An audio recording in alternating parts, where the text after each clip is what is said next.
Decade-old war between Samsung and Apple has been kind of weighing down in the past couple of years. They've pretty much parried each other in terms of most of the core features that they offer, certainly when it comes to the smartwatch world. Well, we have the new Galaxy Watch 8 over here, and we're going to directly compare it against the Apple Watch Series 11. They both share a lot of commonalities in terms of fitness tracking, sleep tracking, health monitoring, and just being a general smartwatch. But how do they compare this year in 2025? Is the Galaxy Watch actually better than the Apple Watch, or is the Apple Watch still the supreme smartwatch to have?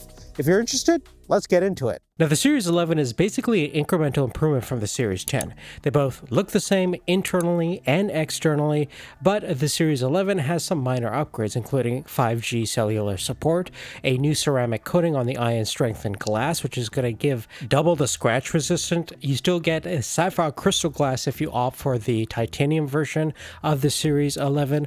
On top of that, you get new sleep scores, a space gray color on the aluminum case, and slightly better battery life of 24 hours versus 18 hours on the previous generation.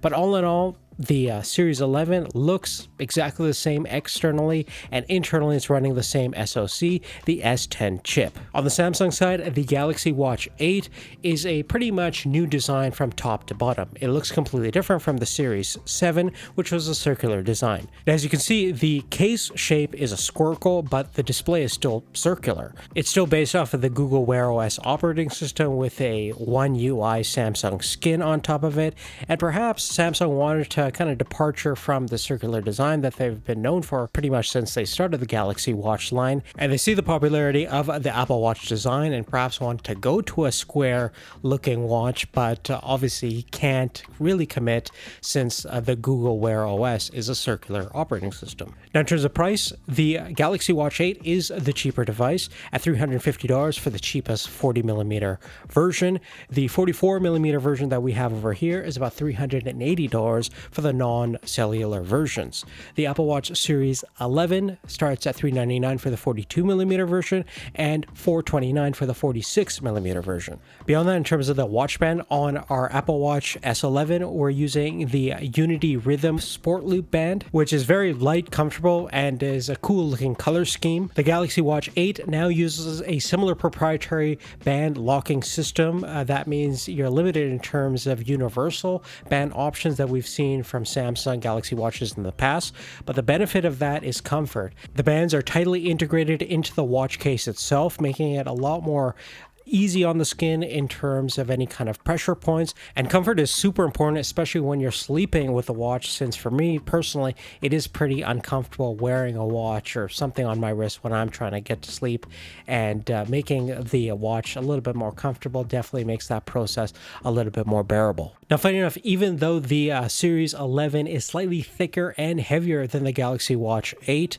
it measures around 9.7 millimeters in terms of thickness versus 8.6 millimeters on the Samsung side, and the aluminum 44mm version case measures around 36.9 grams versus 34 grams. But because the Apple Watch is a little bit narrower, only measuring around 39 millimeters versus 43.7 millimeters, it does pinch the skin less, especially when you go up on your wrist, or any kind of flexion point on the wrist itself is a little bit more comfortable. The corners on the Apple Watch are always been nicely rounded off, so again, they don't pinch the skin as much, and this is obviously a big deal, especially when you're sleeping. Now, let's talk about durability. Both of these are dust and water resistant to some extent. In terms of the depth range of water resistant, both can go down to about 5 atmospheric pressures, or about 50 meters, and the aluminum casing on both of them is fairly lightweight and durable enough, although not as tough and as resilient as titanium,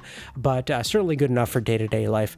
Now, the glass on the Series 11, as we mentioned before, has been enhanced with ceramic coating, so it is still ion-strengthened glass, but a little bit more scratch-resistant, but not quite as scratch-resistant as sapphire crystal glass, which comes standard with the Galaxy Watch 8. Now, let's move on to controls. Now, the Galaxy Watch only has a single touchscreen and two side buttons. One button is a home button and the other one is a back button. There's no rotating bezel on the standard Galaxy Watch. You have to go to the classic version. And this has been an on and off thing with Samsung for the past couple of years. I think most people really like the dial, including myself. And if I were to get one, I'd probably get the classic. But for this testing purposes, we just got the basic Galaxy Watch 8 since it was the cheapest version. But for the most part, from a functionality standpoint, you could actually still rotate the bezel on the touchscreen and it'll give you a little bit of haptic feedback, but it is nice to have some sort of tactile control, especially when you have limited screen real estate on all these smartwatches. Furthermore, on the Galaxy Watch Ultra, you have a quick action button on the middle, and that's just going to pull up your favorite workouts or any of your specific actions that you set. It's always nice to have extra buttons, and it would have been a nice addition on the standard watch, but sadly is unavailable. Furthermore, you have some gesture controls, including the double pinch functionality, which will allow you to go to next notification, pause and play music, take a photo or video from your phone. And you also have the shake function, which is going to allow you to dismiss alerts, notifications, and calls. And you have the knock function, so you could just make that knock gesture. And by doing so, you can enable basically an exercise or open up a calendar or have a specific function for that knock gesture. Furthermore, in the accessibility mode, you have something called universal gesture mode, which is similar to the assistive touch mode on Apple Watch. This is basically where you can use the entire watch with just gestures, including pinch, double pinch, fist movements, the way you make your fist up and down, as well as a back and forth motion to control various functions. You could essentially control the entire watch without even having to touch it, which is pretty cool, and it works just as well as the assistive touch mode on the Apple Watch. And speaking of Apple Watch, the control scheme hasn't really changed from the previous generations. You still have the digital crown interface with the haptic feedback system and the large single side button just below it. Furthermore, you still have the gesture controls such as the double tap and the new wrist flick move that will allow you to dismiss calls and notifications. Both watches still have the voice assistant functionality, so you can connect with either the Apple Intelligence or the Galaxy AI in both respective platforms and get some enhanced voice functionality, but the AI integration is honestly fairly limited. For example, if you ask too specific a question on the Apple Watch, it will just do a Google search, and on the Samsung side, it'll just tell you to look it up on your phone. However, for simple general inquiries such as asking the weather or the latest headline, it works pretty well, as well as taking notes and voice dictation if you don't want to use the small virtual keyboards. Now let's talk about the displays. Both are using OLEDs that are always on. There are obviously different in terms of shapes. We're using a rectangular shape on the Apple Watch, which has a specific resolution of 416 by 496 on the 46mm version. It has a peak brightness of 200 nits and a pixel density of 326 ppi. The Galaxy Watch 8 is utilizing a 1.3-inch circular display. It's about 34 millimeters in terms of size. It does have a higher peak brightness of 3000 nits and a slightly higher pixel density of about 327 with a resolution of 480 by 480. The brightness level is barely noticeable when you're actually outdoors, although it is slightly brighter on the Samsung side, but not by a significant margin based on what I can see visually. Now, in terms of the internal SoCs, Apple is still utilizing the S10 chip, which they launched in 2024. It's a 64-bit dual-core processor with a dedicated 4-core neural engine. It actually has the ability to actually process Siri and AI stuff locally on the watch, which is pretty cool.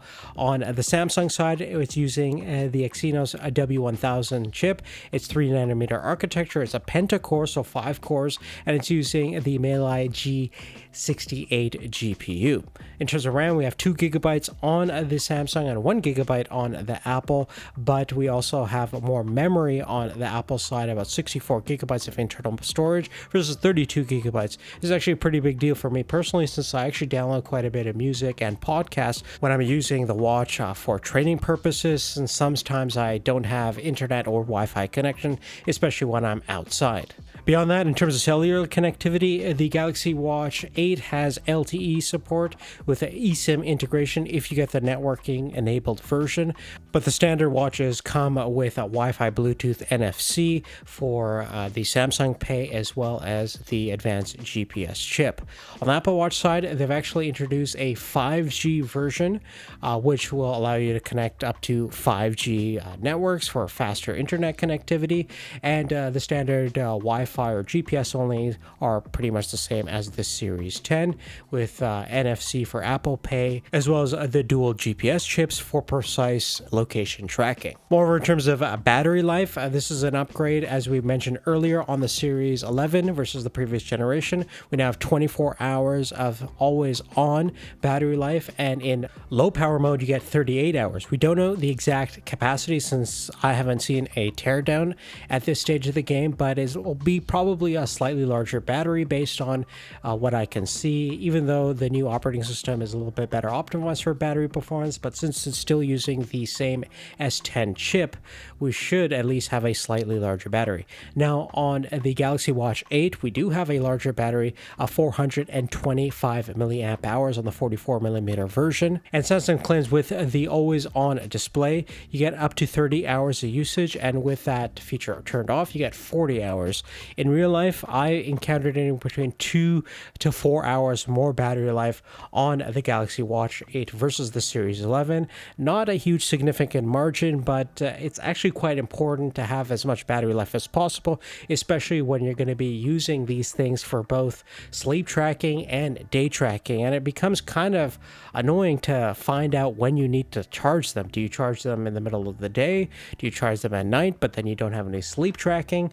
Maybe you have two Apple Watches. I think these are first world problems, but in terms of the charging dynamics themselves, the Apple Watch still utilizes its proprietary puck charging, and they claim it has fast charging. 15 minutes will get you about 8 hours of usage, and 80% charged in 30 minutes. That's pretty much been the case for quite a while now on the Apple Watch, so we really don't have super fast charging, at least with the Galaxy Watch 8. It comes with a puck, but it's actually a basic Qi wireless charging interface. You can actually use any universal charger, just not the one that you have on the back of your S25 Ultra, which has reverse charging, which unfortunately doesn't work with the Galaxy Watch. Go figure. Now let's move on to the interface. Now, Samsung is still utilizing the Google Wear OS platform, which is a circular operating system, but they have their own skin on top of it called One UI. And this is not really helping the circular OS interface, which is already kind of cramped to begin with on a small screen. And basically Samsung has put these oval tiles around their windows and other menus to give you basic information. And although this isn't a terrible design choice, it doesn't exactly maximize the limited screen real estate we have on the circular display. Navigating through the menu is pretty much the same as the previous generations. You can swipe down to get the drop-down menu, swipe right to get notifications, swipe left to get to your tile views for all your quick apps like training and weather, and if you swipe up you get a list of all your installed apps. Everything feels very snappy, and I do like the animations that are built into some of the apps, like the exercise apps. You get these awesome little stick figures that are animating the movements in a very fluid and dynamic way, which is pretty fun to watch.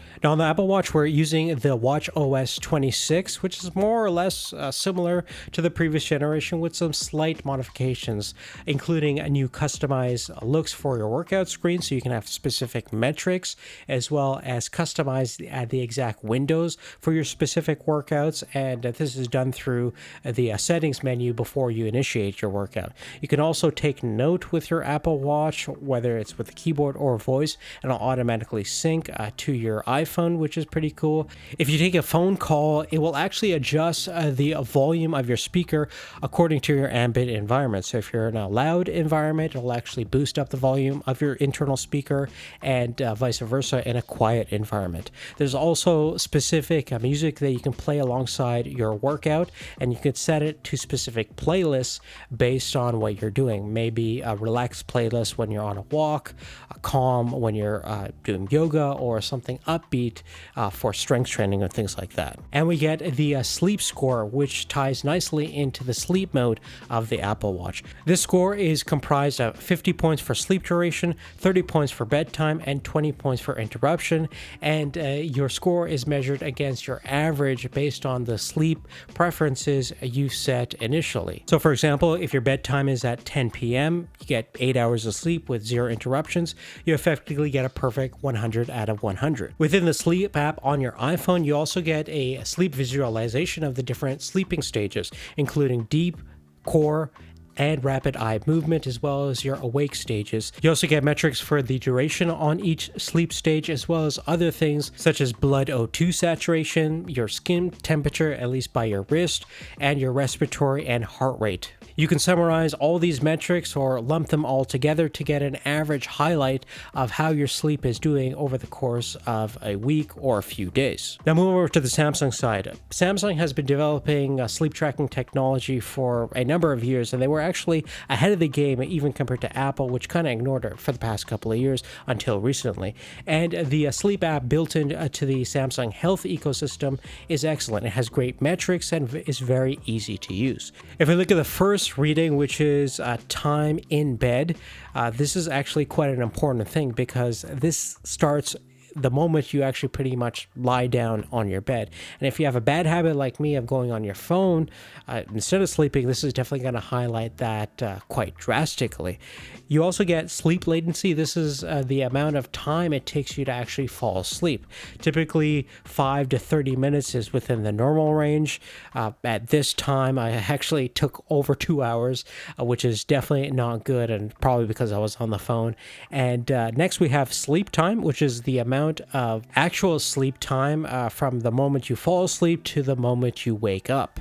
Next, we have actual sleep, and this is actually the total of real sleep, not including any interruptions. So if you wake up in the middle of the night, go to the bathroom and things like that, it will actually subtract all that stuff. So it'll actually give you just the pure sleep when you're actually in your sleep stages. As you can see, it breaks down each of these data points quite easily and concisely, and you can see what your problems are. And this is all with the built-in sleep coach. And the sleep coach is advising me to at least go to sleep around 11 p.m. and wake up at 7 a.m., which is certainly good advice. Now, you also get this sleep score, which is comprised of actual sleep time, the amount of deep sleep that you get, the rapid eye movement stages, restfulness, sleep latency, and a whole bunch of other things. And it actually averages out based on age group. So based on my 61 out of 100 score, I'm about 3 points lower than my age group, which should be around 75 to 84 for a relatively good score. There's also a great visualization of the different sleep stages, so you could see how long each stage is based on the course of the night. And it also gets you readings for your blood O2 levels. There's also snore detection, which is unique to the Samsung Watch, skin temperature, as well as heart rate and respiratory rate, similar to the Apple Watch. Now, both watches actually have notifications for sleep apnea detection, so do a couple of sleep cycles and it will determine if you have symptoms of sleep apnea. You get a notification of that. I probably have some sort of sleep apnea, because if you have a BMI that's over 30, which I'm in the category of, you probably are suffering from some sort of sleep apnea, and you should probably lose weight or use a CPAP machine if you can't. Now let's talk fitness tracking. Now both essentially have the same capabilities. They can auto start workouts, whether that be hiking, walking, running, swimming, or cycling. And they also have auto pause mode, so if you stop moving, they will actually pause your workout. That's on by default on the Samsung, but turned off on the Apple Watch. Workout detection capability is a little bit more reliable on the Apple Watch side based on what I've encountered throughout the years, and certainly this new generation of watches kind of demonstrate that same thing. The Apple Watch, within a few minutes of exercising, will automatically start tracking, versus the Samsung tends to struggle and sometimes ignores your workout altogether. And on top of that, the Apple Watch, if you're running and encounter like a circular track, it will actually automatically detect you're on a circular track, and you can select which lane you're in and do a track workout, which is pretty cool. There is a track mode in the Galaxy Watch, but you have to specifically select it before you start running on the track. Furthermore, on the multi-sport triathlon mode, the Apple Watch will also auto detect whether you're swimming, running, or cycling, and you don't have to do anything, versus on the Samsung side, you do have to prompt that you're making that switch, which can be a little bit fiddly, especially if you're a competitive triathlete. Both watches do struggle in initiating an automatic workout when you're doing circuit style training or calisthenics or strength work, since your heart rate doesn't go too high and you're not moving around all that much. So in those circumstances, you probably want to initiate the workout manually like anything else. Furthermore, I do a lot of mountain biking and trail riding, so you can actually have waypoints or segments within a specific route, since you have pretty accurate GPS tracking, and you can save those routes and compare and contrast with different training sessions on how you're progressing on both watches, which is pretty cool. And you obviously have an overview within the respective smartphones. Now, during your training sessions, for example, if you're running with the watches, I do like the fact that the Apple Watch always stays on to the main workout screens. And you have a multitude of different screens, whether you want to go into the zone mode or the overview mode of what your split is and your time and things like that, and your heart rate. The Samsung sometimes goes into like a default screen, and there was a time where I'd actually go into the clock face and wouldn't even show the workout metrics, which was super annoying.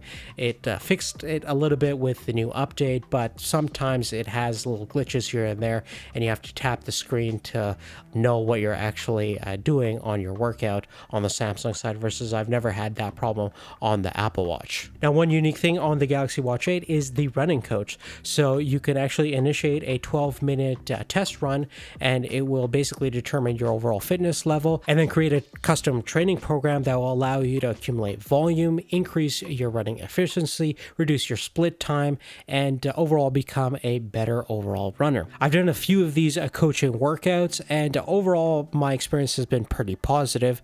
It's basically allowing you to accumulate some volume at medium to low intensity, and I'll gradually increase the intensity as you move out through the program, just like any linear periodization system. And I could definitely see that it can be effective, and I'll take any help I can get when it comes to running. Now, if you're interested in specific fitness programs or guided workouts, well, both Samsung and Apple have something to offer. Samsung offers a number of free and paid workout programs through a number of different partners, including iFit, FitOn, Pocket Gym, Bodybuilding.com, etc. Most of the free guided workouts are basically videos that initiate a workout on the watch itself. It doesn't tightly integrate so much as the Apple Fitness Plus system, but it's a start nonetheless. And if you need something just to get going, it's pretty cool. They have a number of free programs and workout videos available on the Samsung Health app.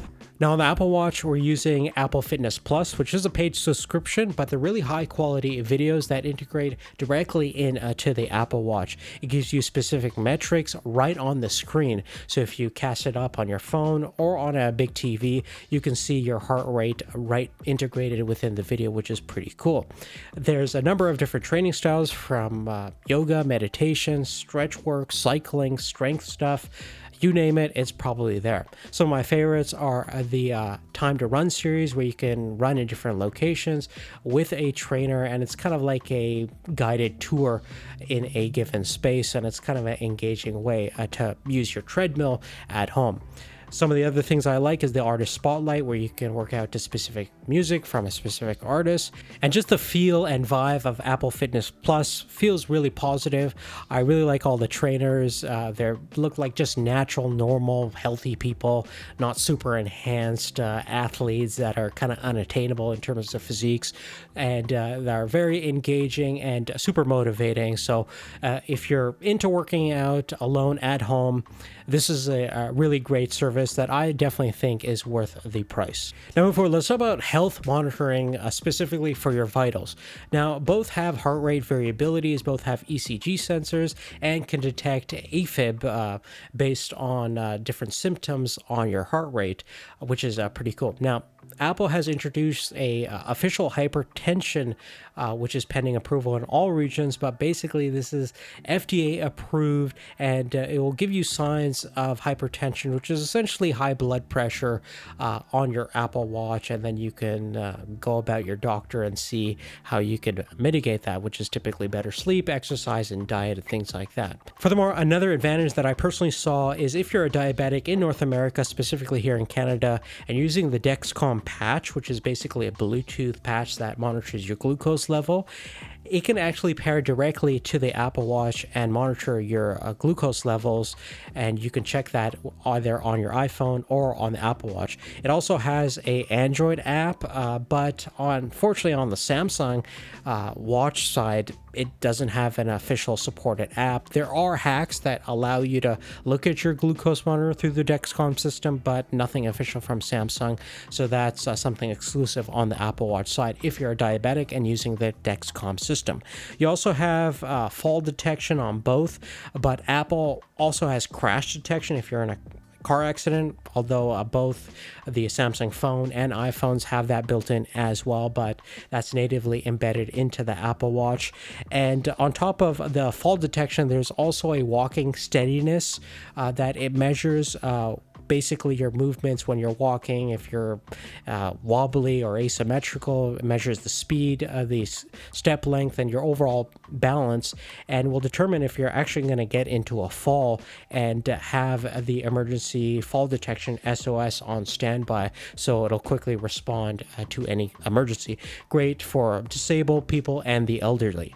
Furthermore, another unique advantage on the Apple Watch side is that it monitors your noise environments, and apart from adjusting your volume accordingly to your ambient environment, it will also tell you whether you're listening to music too loudly, just like on your iPhone, and if your ambient environment without headphones is loud. So it's always constantly monitoring your ambient noise environment, and will let you know if you're going to be causing any permanent hearing damage. Now, as far as some of the unique health metrics that the Galaxy Watch 8 measures, firstly is the vascular load, which will determine how efficiently oxygen and nutrients are being circulated throughout the body. It will measure a baseline, and then with a sliding scale will give you a reading of a low, medium, and high. There's also an antioxidant index, which by placing your thumb under the heart rate monitor will determine the amount of free radicals and oxidative stress that's in your system. Free radicals are unstable molecules that are generated naturally through the metabolic process, but when your body creates too much free radicals, it creates oxidative stress, which can speed up the aging process and lead to other harmful factors. Typically, this is caused by an unhealthy lifestyle, smoking, overeating, drinking, not getting enough sleep, even environmental pollution. Eating antioxidant-rich foods can reduce free radicals, so this is another way to eat your fruits and vegetables. Ultimately, you get a score of 100. I got 64, and just like my mom says, I need to definitely eat more green veggies. Further, there's another metric called AGEs, which is Advanced Glycation End Products. In short, AGEs are sugar damage, fat, and protein cells, which accelerate the aging process and can cause harmful disease. AGEs are produced naturally over time, given normal metabolism, but can be accelerated through different fried foods, grilled meats, processed snacks, and sugary items. Best way to reduce AGEs based on Samsung's recommendation is to eat more boiled food, slow cooking things, and obviously eat as many fresh vegetables and fruits and whole grains. Antioxidant rich stuff is obviously going to help as well, and this essentially gives you a score ranging from 156 to 722. The lower the score, the better. I'm at 400, and I don't know if that's good or bad.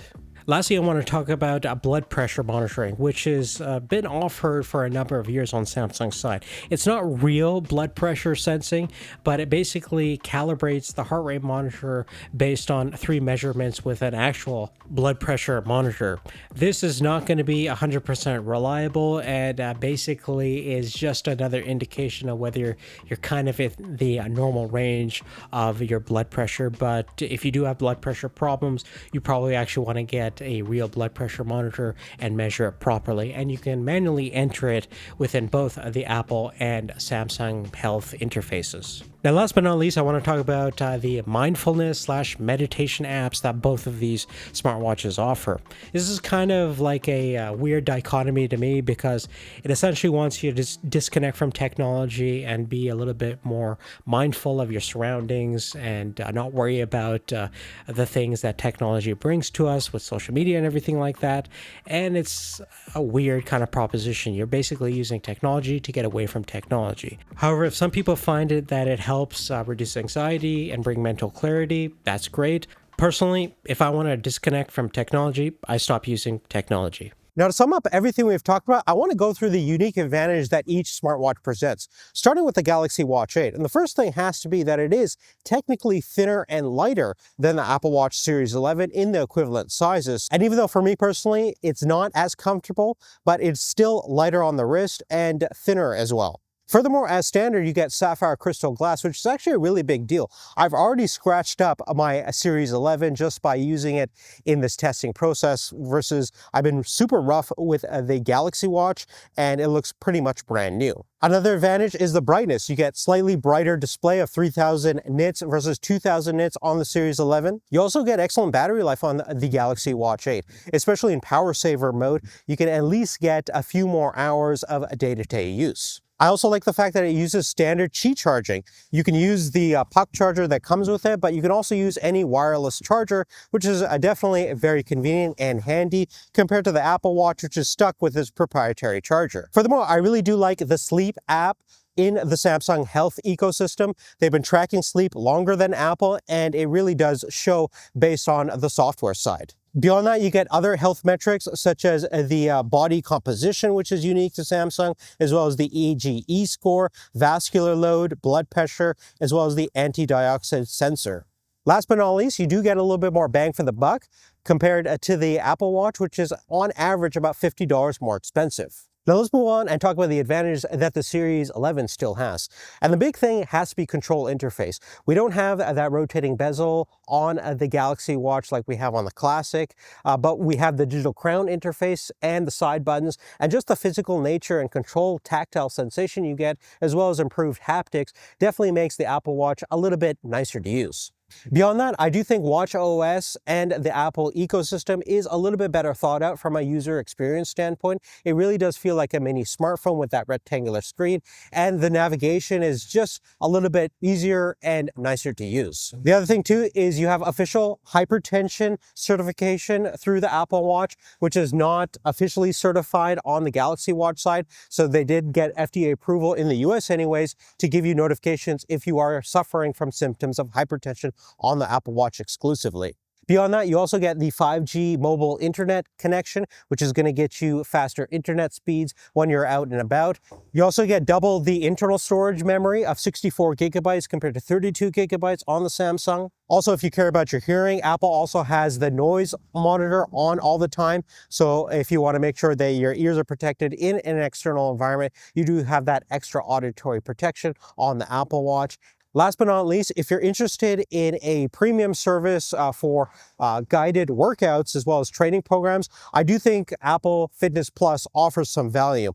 It's a really fun and engaging way to train at home, and it seems like a more cohesive fitness program that's tightly integrated with hardware, software, and content compared to what Samsung's offering. But really on that, guys, that's really it. Now, for me personally, I'm an equal Android and iOS user. So for me, I really do care about just getting the best smartwatch possible, and what has the better health tracking and what has the better overall interface. And for me to use day-to-day base, I would definitely go with the Apple Watch still. It just feels more familiar for me, as well as the UI and overall architecture is just better thought out, and it works perfectly in my day-to-day life.